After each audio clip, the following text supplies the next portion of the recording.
Hello guys, तो स्वागत है आपका अपने YouTube channel reason behind tech में। तो गाइस, हमारा मॉडल्स का ट्यूटोरियल चल रहा था अभी जेंगो में, और हमने मॉडल्स को देख लिया था। जो मॉडल्स का इंट्रोडक्शन हो चुका था कि मॉडल्स क्या होते हैं, मॉडल्स की स्पेसिफिकेशन क्या होती है। हम एक मॉडल का एग्जांपल भी देख चुके थे बुक का। तो अभी हमें देखना है मॉडल प्रीमियर। तो इसमें हम देखने वाले हैं गाइस कि मॉडल को हम कैसे इम्प्लीमेंट करते हैं, ये कैसे वर्क करता है, और उसकी थोड़ी बहुत बस उसको छुएंगे मॉडल को कि क्या होता है। क्योंकि अगर एक बार में अगर बहुत सारा बता दिया तो फिर आपको भी समझ में नहीं आएगा। तो हम थोड़ा थोड़ा करके हम जेंगो को और मॉडल्स को सीखेंगे। तो मैं आपको जूम कर लेता हूँ आपके लिए। ये देखिए गाइस, तो मॉडल्स हमारे basically Django dot D B dot models dot model का सब पार्ट होते हैं। खैर, आपको ये सब याद करने की अभी ज़रूरत नहीं है, आप थोड़ा बस देख लीजिए। तो आपको बस थोड़ा मालूम होना चाहिए कि जेंगो कहाँ कहाँ स्टोर करता है मॉडल्स को। और हम जो मॉडल्स बनाने वाले हैं, आपको दिमाग में क्वेश्चन आ रहा होगा कि हम मॉडल्स बनाएंगे कहाँ, urls.py बनाएंगे, settings.py बनाएंगे, तो किस फाइल में बनाएंगे, क्या कोई नई फाइल बनाने वाले हैं।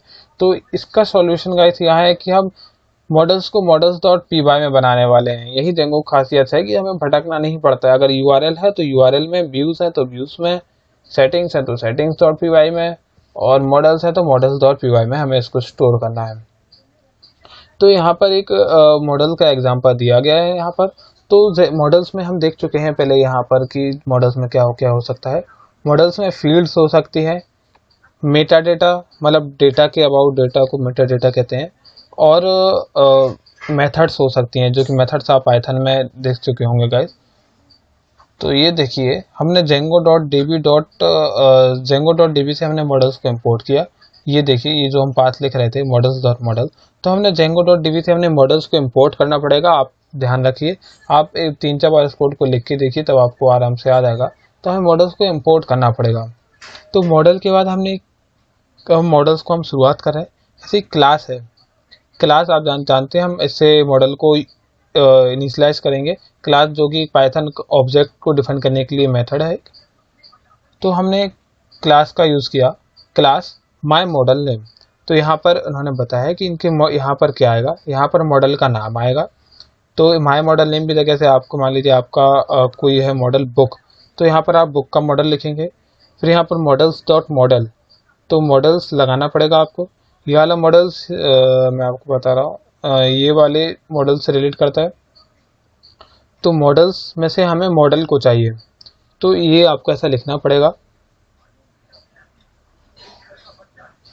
ये देखिए, तो एक टिपिकल क्लास है जो कि एक मॉडल को डिफाइन कर रही है, ड्राइव्ड फ्रॉम मॉडल क्लास। तो गाइस, ये बेसिकली मॉडल एक जो है मॉडल, ये एक क्लास है जो कि लाइब्रेरी में पहले से डिफाइन है जेंगो की। तो वहाँ से हम मॉडल्स क्लास को हम डिफाइन कर रहे हैं। तो ये बेसिकली इसका मतलब है। तो यहाँ पर हम अलग अलग चीज़ का भी यूज़ करेंगे मॉडल्स डॉट मॉडल्स की जगह, जो कि अलग अलग उस पर डिपेंड करेगा। तो यहाँ पर हमने फील्ड का नाम लेना है। यहाँ पर आप कुछ भी रख सकते हैं, यहाँ पर असाइनमेंट ऑपरेटर। फिर यहाँ आपको मॉडल्स डॉट, तो हम कोई भी चीज़ लेंगे हम मॉडल्स डॉट करके लगाएंगे, क्योंकि उसके अंदर हमें चीज़ लेना है। ऐसे बेसिकली इसके अंदर कोई चीज़ लेना है तो हम डॉट का यूज़ करते हैं। कैर फील्ड, जैसे कि नेम है तो वो कैर फील्ड में ही आएगा। स्ट्रिंग का भी हम टेक्स्ट फील्ड का भी यूज़ कर सकते हैं। तो अभी हम कैर फील्ड ले रहे हैं, इसकी हमने मैक्सिमम लेंथ हमें डिफाइन करनी है, उसका हेल्प टेक्स्ट डिफाइन करना है। और हेल्प टेक्स्ट बेसिकली जब आप उस फील्ड को भरेंगे तो उसमें आ जाएगा कि आपको किस प्रकार की फील्ड भरनी है। एंटर फील्ड डॉक्यूमेंटेशन, तो ये फील्ड की डॉक्यूमेंटेशन है, फील्ड के बारे में है। तो ये गाइस बेसिकली हमारा एक मॉडल हम बना चुके हैं यहाँ से यहाँ तक। अगर हमें उसके बारे में मेटा डेटा, मतलब डेटा के अबाउट डेटा को मेटा डेटा कहते हैं। अगर हम उसके बारे में अगर कोई डेटा देना है तो हम क्लास मेटा करके देंगे, जिसमें ऑर्डरिंग दिया है मैंने एग्जाम्पल में। ऐसे ऑर्डरिंग दिया है मैं, ऑर्डरिंग का मतलब है कि आपका डेटा किस उससे अरेंज होगा, किस लॉजिक से अरेंज होगा। ऐसे आपने यहाँ पर बहुत सारे नाम डाले, तो उनके शुरू के अल्फ़ाबेट से ए से जेड तक होंगे। तो यहाँ पर कैसे अरेंज करना है, माई फील्ड नेम। तो यहाँ पर माई फील्ड नेम के हिसाब से अरेंज करना है। और यहाँ पर माइनस का क्या मतलब है, इसका मतलब है कि उल्टे ऑर्डर में हमें उसको अरेंज करना है, जैसे जेड से ए तक। तो ये हमारा बेसिकली उसका मेटा डेटा हो गया। मेथड्स के बारे में हम आगे भी चर्चा करेंगे, और अभी भी हम देख लेते हैं। जैसे कि कोई एब्सोल्यूट यूआरएल अगर हमें कोई डिफाइन करनी है, तो हम यहाँ पर फंक्शन से मेथड्स को डिफाइन कर रहे हैं। ये यहाँ पर जो मेथड है ये एक URL को रिटर्न कर रही है। तो इस URL से हम उस व्यू पर पहुंच जाएंगे जो कि URL हम यहाँ पर डिफाइन करने वाले हैं। और ये वाली जो मेथड है इसको हम एडमिन साइड में इसका यूज़ है। तो जब हम एडमिन साइड देखेंगे तब हम इसका यूज़ भी हम वहीं देख लेंगे गाइस, तो इसकी आप दिक्कत ना लीजिए। तो अभी हम देखने वाले हैं कि फील्ड्स किन किन फील्ड्स का हम यूज़ करने वाले हैं। तो आपने यहाँ पर एक फील्ड देखी होगी कैर फील्ड। तो यहाँ पर डेट फील्ड भी होती है, टेक्स्ट फील्ड भी होती है, ईमेल फील्ड होती है, URL फील्ड होती है। तो अलग अलग ऑब्जेक्ट्स के लिए अलग अलग फील्ड बनाई गई हैं। तो यहाँ पर आपको मॉडल समझ में आ गया होगा कि मॉडल हमें कैसे डिफाइन करना है। ये बिल्कुल पाइथन की क्लास जैसा ही है, पाइथन की क्लास ही है बेसिकली। और यहाँ पर हमें बस जो पैरामीटर्स देने होते हैं इनको थोड़ा हमें रखना पड़ता है ध्यान कि हमें कब कैसा पैरामीटर देना है। जब आप बनाएंगे तो आपको अपने आप आ जाएगा कि मैक्सिमम लेंथ देनी है हमें कैर फील्ड में, तो कितनी लेंथ करनी है। यहाँ पर हम डिफ़ॉल्ट भी रख सकते थे कि डिफ़ॉल्ट में अगर नेम नहीं है तो हम डिफ़ॉल्ट में क्या नाम रखने वाले हैं। तो ये सब चीज़ें हैं जो उसमें देखने वाली हैं। तो गाइस फील्ड के बारे में हम देखने वाले हैं। तो गाइस फील्ड बेसिकली एक टाइप होता है जिस टाइप में हम अपने मॉडल्स को डिफाइन करने वाले, मॉडल्स के जो पार्ट्स हैं उनको हम डिफाइन करने वाले हैं। जैसे कि हम नेम को हम कैर फील्ड में ही डिफाइन कर सकते हैं। जैसे कि एक अल्फ़ा न्यूमेरिक कैरेक्टर्स है तो कैर फील्ड में अल्फ़ा न्यूमेरिक कैरेक्टर्स आते हैं। तो मॉडल्स डॉट कैर फील्ड हमें इसको डिफाइन करना पड़ता है। और इसमें कुछ आर्गूमेंट्स भी हमें टाइम पास करने पड़ते हैं, जैसे कि मैक्सिमम लेंथ हो गया और हेल्प टेक्स्ट हो गया। इसमें डिफ़ॉल्ट भी पास कर सकते हैं। तो ऐसे कुछ आर्गूमेंट्स हैं जो हमें अपनी फील्ड्स में पास करना पड़ेंगे। और जो गाइस ये फील्ड होती हैं ये इसलिए ज़रूरी होते हैं क्योंकि जब हम फॉर्म्स बनाएंगे, हम यूज़र से कोई इनपुट लेंगे फॉर्म में, तो हमें उसका आइडिया रहेगा और हम उसको वैलिडेट भी कर सकते हैं डेटा को। जैसे कि अगर यूज़र अगर नाम लिखना है तो वो नाम ही लिखे, कुछ और ना लिखे। तो ये सब वैलिडेशन के लिए इन फील्ड्स का यूज़ होता है। जैसे हम अपने डेटा को वैलिडेट कर सकें, जैसे मान लीजिए हमें कोई इमेज फील्ड लेना है तो वो यहाँ पर नहीं आ सकती है। तो अगर कोई यूज़र अगर कोशिश भी करे कि हम कैर फील्ड में इमेज को डाल दें तो ऐसा नहीं होगा, तो वो अपने आप ही रिजेक्ट कर देगा। तो ये सब फील्ड का रीज़न है, हम फील्ड्स का यूज़ क्यों करते हैं, अलग अलग फील्ड्स का। तो यहाँ पर मैं बता चुका था मैक्सिमम लेंथ आपकी जो लेंथ है डेटा की उसको बताने के लिए यूज़ होता है। तो हम HTML फॉर्म्स में बेसिकली हम इनका यूज़ देखने वाले हैं HTML में। तो गाइस ये जो एक मेन चीज़ थी, जैसे कि आपने नाम लिखा है माई फील्ड नेम। तो माई फील्ड नेम जो अंडरस्कोर्स लगाए हैं जेंगो ये सब हटा देता है अंडरस्कोर्स। तो जेंगो इसको ऐसे रीड करेगा। तो जो हमने डिफाइन किया था माई फील्ड नेम, तो जेंगो अपने जो एडमिन पैनल में है वो बाय डिफ़ॉल्ट जो पहला वाला लेटर होता है उसको कैपिटल कर देता है, जो अंडरस्कोर्स होता है उसको हटा देता है। तो ये मैजिक जेंगो अपने आप हमें करके देखता है, इसके लिए हमें कोई ज़रूरत नहीं है। तो माई फील्ड नेम हमें ऐसा मिलेगा। तो ऐसे हम कुछ भी ऐसे डिफाइन करेंगे तो अंडरस्कोर्स अपने आप ही मिल जाएंगे, हट जाएंगे हम। तो कैसे ये बेसिकली जो फील्ड आर्गूमेंट्स हैं जिनकी हम बात कर रहे थे कि यहाँ पर क्या क्या होंगे, तो ये कॉमन से आर्गूमेंट है जो बहुत सारी फील्ड्स में पहले से ही डिफाइन है। हेल्प टेक्स्ट है, तो ये हेल्प टेक्स्ट आप देख लीजिए ये क्या क्या है।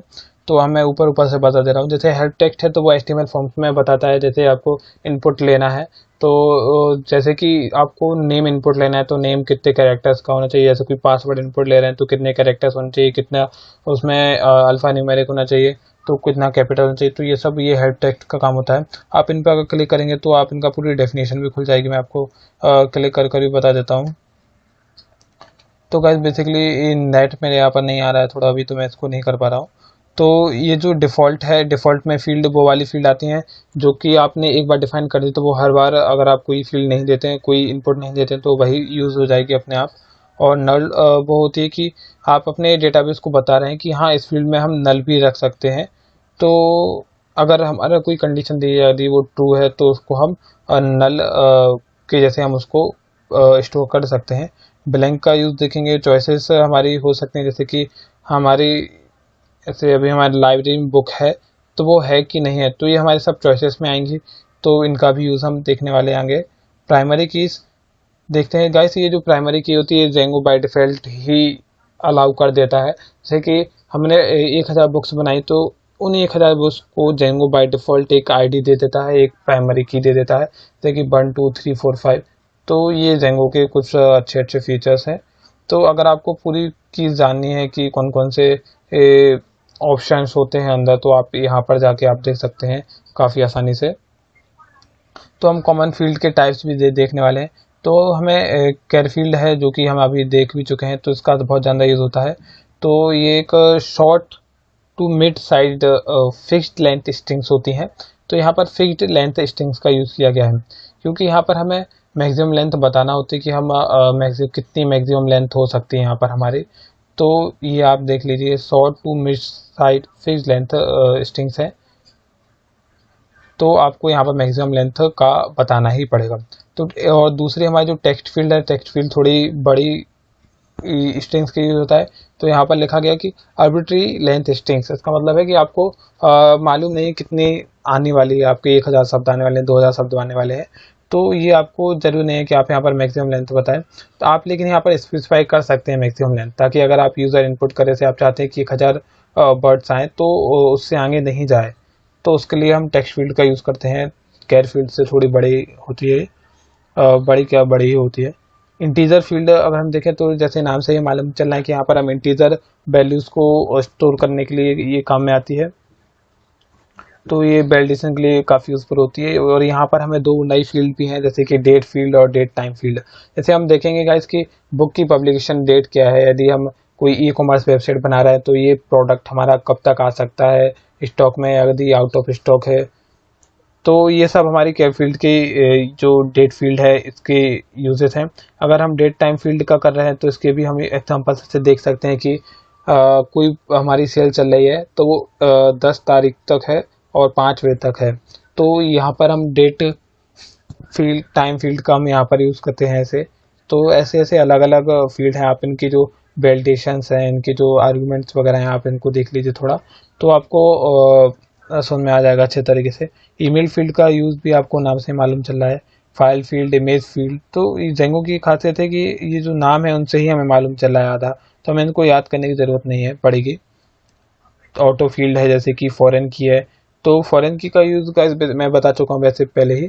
तो इसका यूज़ जब करते हैं जब वन टू मैनी रिलेशंस को हमें बताना है। जैसे कि हमने एग्जांपल लिया था कि 1000 बुक्स हैं और 10 ऑथर्स ने उन बुक्स को लिखा है, तो हम 10 बार 1000 बार उन ऑथर्स को डिफाइन नहीं करेंगे, हम एक ही बार ऑथर को डिफाइन करेंगे, फिर वहाँ हम उसको बार बार यूज़ करेंगे। तो एक ऑथर है हमारा, उस ऑथर को हमने बहुत सारी बुक्स में यूज़ किया है, तो ये वन टू मैनी रिलेशनशिप्स है। और ये मैनी टू मैनी रिलेशनशिप मतलब बहुत सारी बुक्स बहुत सारे ऑथरों ने लिखी हैं, तो इसका यूज़ हम यहाँ पर करते हैं। तो गाइस यहाँ पर आप देख सकते हैं, अगर आपको और भी फील्ड्स के बारे में जानकारी लेना है, जो जो हमें ज़रूरत होंगी हम उनका यूज़ करते जाएंगे अपने उसमें और उसको स्पेसिफिक करते जाएंगे। तो मेटा डेटा है, मेटा डेटा मतलब डेटा के अबाउट डेटा। तो अगर आपको अपने डेटा में और भी चीज़ें बतानी है, उसके बारे में पूरा क्लियर स्पेसिफिकेशन करना है, तो हम मेटा डेटा का यूज़ करते हैं। तो यहाँ पर हमने ऑर्डरिंग के लिए मेटा डेटा का यूज़ किया है, लेकिन अगर आप चाहते हैं तो ऑर्डरिंग आप जैसे नेम से किया है तो आप ऑर्डरिंग टाइटल से कर सकते हैं, बुक के टाइटल से, बुक की पब्लिकेशन डेट से कर सकते हैं। तो ये सब मेटा डेटा के यूजेस हैं, और भी बहुत तरीके के हम मेटा डेटा देखेंगे। तो मेथड्स हमारी बचती हैं। तो मेथड्स का गाइस हम यूज़ जब जैसे जैसे हमारा ट्यूटोरियल आगे बढ़ते जाएगा तो हम उसमें देखते चलेंगे। तो जैसे कि एक है minimally in every model you should define the standard Python class method str to return human readable string for each object. तो आपको एक जैसे बुक नाम का आपने मॉडल डिफाइन किया, तो उसको ह्यूमन रीडेबल फॉर्म में बनाने के लिए हम किसी भी उससे बना सकते हैं। जैसे आपने बुक फील्ड नाम का ऑर्डर किया, ऑब्जेक्ट डिफाइन किया, तो आप चाहते हैं कि उसको बुक के नाम से उस ऑब्जेक्ट को कॉल करें, तो उसके लिए हम इसे का यूज़ करते हैं str सेल्फ रिटर्न सेल्फ। तो आप इसको देख लीजिए, यहाँ पर ये एक मेथड ही है, यहाँ पर इसको हम सेल्फ पास करना होता है क्योंकि हम इसके ही फीचर्स को यूज़ करने वाले हैं, इसके ही अंदर की चीज़ को यूज़ करने वाले हैं। रिटर्न जो हमें रिटर्न करना है, सेल्फ डॉट, यहाँ पर आपको फील्ड का नाम लिखना पड़ेगा जो भी आप फील्ड का यूज़ कर रहे हैं। ऐसे अगर आप डेट से करना चाहते हैं, डेट्स पहचान करना चाहते हैं, तो आप डेट लिख सकते हैं यहाँ पर, जो भी आपकी डेट होगी, या फिर आप आईडी से करना चाहते हैं तो आईडी से भी आप उसकी पहचान बना सकते हैं। तो ये कि यूआरएल को रिटर्न करती है ये वाली जो गेट एब्सोल्यूट यूआरएल है। तो ऐसी हमारी बहुत सारी फील्ड्स हैं जिनका यूज़ हम अपनी वेबसाइट में करने वाले हैं गाइस।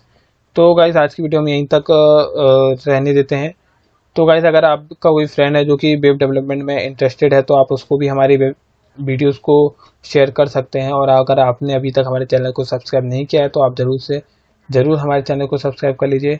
तो thank you guys for watching this video.